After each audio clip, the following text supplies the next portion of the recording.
আসসালামু আলাইকুম দর্শক, আমি ডাক্তার ফারহানা আপনাদের সবাইকে স্বাগতম জানাচ্ছি। আজকে আমরা যে বিষয়টি নিয়ে আলোচনা করব তা হচ্ছে বীর্যপাতের পর অনেকের কাছে খুব খারাপ লাগে, মাথা ব্যথা করে। এই সমস্যাটি কেন হয় বা এর কি কারণ? দর্শক, অনেকেই আমার কাছে জানতে চেয়েছে যে সে যখন তার স্ত্রীর সাথে বা সঙ্গিনীর সাথে যৌন মিলন করে এবং এরপরে যখন তার বীর্যপাত হয় তখন তার শরীর খুবই খারাপ লাগে এবং তার মাথা ব্যথা করে। এটা কেন হয়? আবার অনেকে এটাও জানতে চেয়েছে যে সে যখন হস্তমৈথুন করে বীর্যপাত ঘটায় তার পরবর্তী সময়ে তার খুবই খারাপ লাগে এবং মাথা ব্যথা করে এবং সে দুর্বল অনুভব করে। তো দর্শক, বীর্যপাতের পর খারাপ লাগার কি কারণ, আজকে আমি সেই বিষয়গুলো নিয়েই আলোচনা করব। দর্শক, আমরা আগের কিছু ভিডিওতেও বলেছি যারা হস্তমৈথুন করেন এবং অতিরিক্ত হস্তমৈথুনে অভ্যস্ত তাদের হস্তমৈথুনের মাধ্যমে বীর্যপাত করার পরে শারীরিক কিছু সমস্যা দেখা দিতে পারে। যেমন অনেকের মাথা ব্যথা করে, মাথা ঘুরতে পারে, অনেকে চোখে ঝাপসা দেখে, অনেক সময় দেখা যায় কানে কম শুনছে। এই সমস্যাগুলো দেখা দিতে পারে।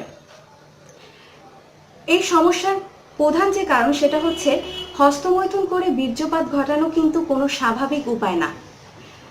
আপনি স্বাভাবিক প্রক্রিয়ায় যদি বীর্যপাত করেন তাহলে সেটা আপনার শরীরের জন্য কোনো সমস্যার কারণই হতে পারে না।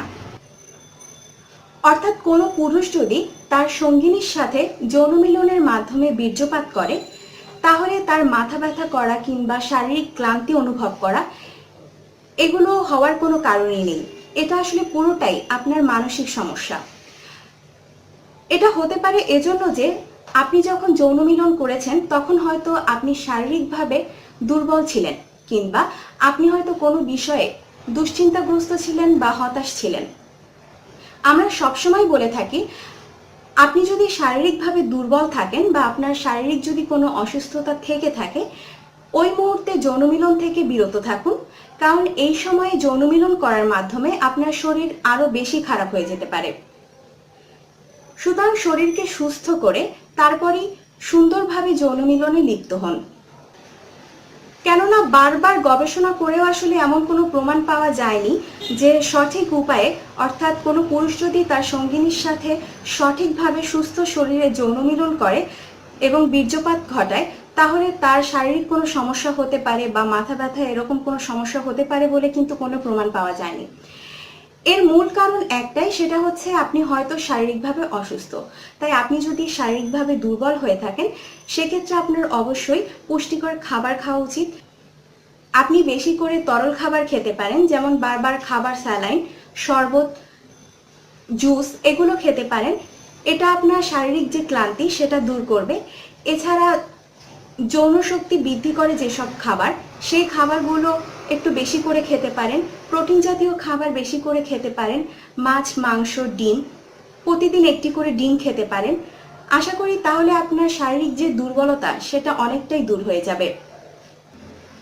সুস্থ শরীরে কোনো পুরুষ যদি তার স্ত্রীর সাথে সঠিক উপায়ে বীর্যপাত ঘটায় তাহলে সেটা তার মানসিক শান্তি বজায় রাখে।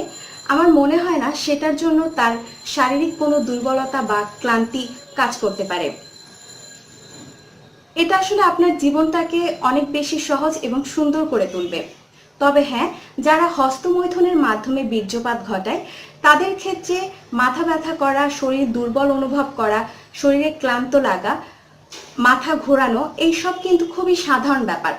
কেননা হস্তমৈথুনের মাধ্যমে বীর্যপাত ঘটানোটা কোনো স্বাভাবিক প্রক্রিয়াই না। সুতরাং আপনার যদি এই অভ্যাস থেকে থাকে তাহলে অবশ্যই এই অভ্যাস ত্যাগ করুন।